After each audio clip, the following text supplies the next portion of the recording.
اکبر. کیونکہ جو دیندار ہوتا ہے نا اس کا ہمارے حضرت فرمایا کرتے تھے مولوی کا شیطان بھی مولوی ہوتا ہے. وہ اس کو شریعت کا لیبل لگا کے غلطیاں کرواتا ہے اس سے.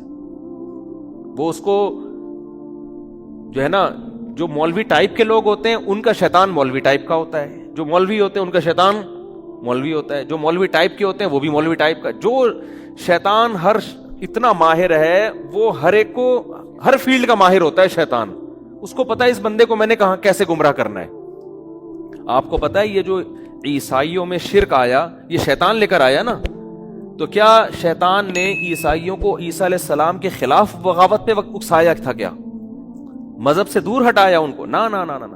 وہ جانتا تھا کہ یہ لوگ عیسیٰ ابن مریم کے اتنے معجزے دیکھ چکے ہیں اتنے کہ یہ اب عیسیٰ ابن مریم سے دور ہونے والے نہیں ہیں. ان کو آپ کے نبی ہونے پر اتنا یقین ہے کہ میں اگر ان کو یہ وسوسے ڈالوں گا کہ وہ نبی نہیں تھے تو ٹائم ویسٹنگ کے علاوہ کچھ بھی حاصل نہیں ہوگا.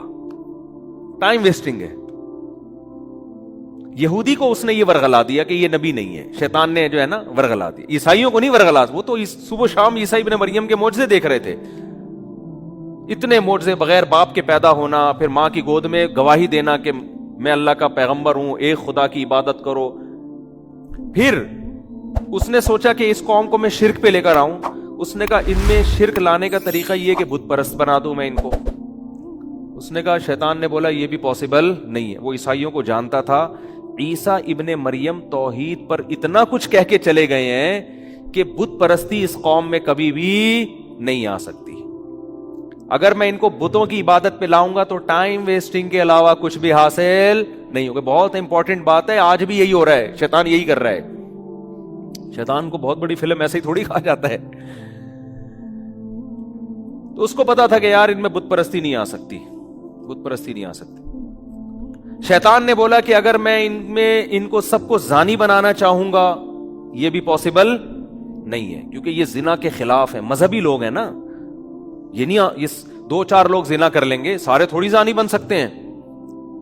شیطان نے کیا کیا؟ شیطان نے کہا ان کے اندر جو سب سے بڑی خوبی ہے نا وہ یہ کہ عیسیٰ ابن مریم سے یہ ٹوٹ کے محبت کرتے ہیں. اس محبت میں یہ کمپرومائز کرنے کے لیے تیار نہیں. یہ خوبی, اسی خوبی کو ان کی سب سے بڑی خامی بنا دو. اسی خوبی کو ان کی سب سے بڑی خامی بنا دو. حضرت عیسیٰ کے نام پہ سیرت کے جلسے کرواؤ. وہ جلسے بھی ٹھیک ہیں بھائی, حضرت عیسیٰ کی سیرت بیان ہوگی, خطیب آئیں گے, تقریریں ہوں گی, مقابلہ ہوگا کہ کون عیسیٰ کی شان کو کتنا اونچا بیان کرتا ہے. خطابت میں تو یہی ہوتا ہے نا. ایک خطیب یہ بیان کر رہا ہے کہ عیسیٰ ابن مریم اللہ کے بندے تھے, نہ مختار کل تھے, نہ حاضر ناظر تھے, نہ مشکل کشا تھے, بس اللہ کے بہت محبوب تھے. اس کی تقریر اتنی ہٹ نہیں ہوگی, اس کی زیادہ ہٹ ہوگی جو کہ عیسیٰ ابن مریم بغیر باپ کے پیدا ہوئے. سارے پیغمبر باپ کے ذریعے پیدا ہوتے ہیں, یہ بغیر باپ کے ہوئے. کچھ تو ہے ان میں. انسان تو باپ کے بغیر پیدا نہیں ہو سکتا. انسان تو مردوں کو زندہ نہیں کر سکتا. انسان تو جو پیدائشی نابینا ہو ان کی کوئی بینائی نہیں لوٹا. اتنے سارے کام عیسیٰ کر رہے ہیں اور باپ بھی نہیں ہے. اس کا مطلب خدا ان کا باپ, معاذ اللہ, نقل کفر نباشت, ان کا باپ کون ہے؟ معاذ اللہ خدا ہے. اب سوال پیدا ہوتا ہے, عیسائیوں نے اپنے خطیبوں سے پوچھا کہ باپ خدا تو جن نہیں سکتا کسی کو. تو انہوں نے کہا نہیں, ہم نہیں کہہ رہے کہ خدا نے ان کو جنا ہے, خدا کے جسم کا ٹکڑا نہیں ہے, بس باپ ہے اللہ. اچھا مجازن باپ ہوگا, جیسے کسی بڑے کو بھی آپ مجازن باپ کہہ دیتے ہو, حقیقتاً نہیں ہے. اور بیٹا ان کو مجازن کہہ دو, جیسے ہم کہتے ہیں نا باپ کو بھی آدمی بیٹا کہہ دیتا ہے بعض دفعہ. صحیح ہے, بیٹا کیا کر رہے ہو.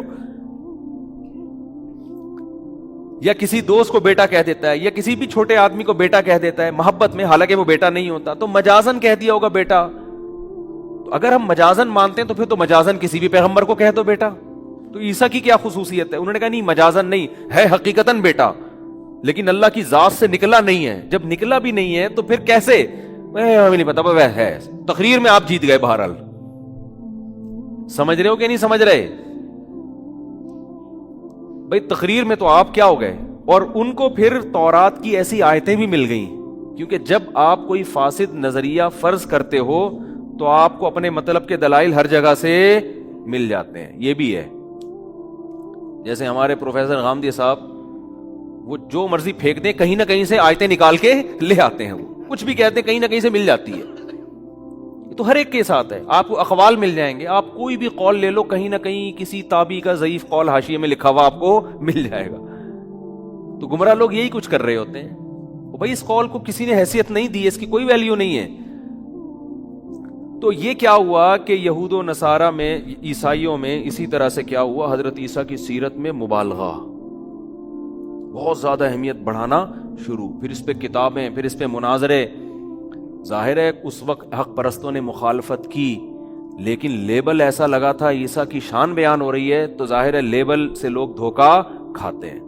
تو وہ پادری جو توحید پرست تھے، جو عیسیٰ ابن مریم کو اللہ کا بیٹا نہیں کہتے تھے، ان کی تحریک آہستہ آہستہ دبتی چلی گئی اور وہ مارکیٹ سے آہستہ آہستہ شارٹ ہوتے چلے گئے. اور وہ عیسائی، وہ پادری، وہ ان کے مذہبی رہنما جنہوں نے کہا عیسیٰ اللہ کے بیٹے ہیں، اور تورات انجیل میں ایسی آیتیں بھی ملتی تھیں جن میں بیٹے کا اطلاق کیا گیا، وہ مجازی معنوں میں، محبوب کے معنی میں، ان آیتوں سے بھی انہوں نے غلط مطلب نکالنا شروع کر دیا. اور نکالتے نکالتے نکالتے نکالتے یہاں تک نوبت پہنچ گئی کہ بالآخر انہوں نے بیٹا قرار دے دیا اور یہ عیسائی مذہب کا حصہ بن گیا. تو شیطان نے عیسائیوں کو عیسیٰ علیہ السلام کی محبت ہی کو بیس بنا کر گمراہ کیا ہے. تو شیطان یہ سمجھتا تھا کہ عیسیٰ کی بغاوت پہ لا کے ان کو گمراہ نہیں کیا جا سکتا. یہی کام شیطان آج اس امت مسلمہ کے ساتھ کر رہا ہے.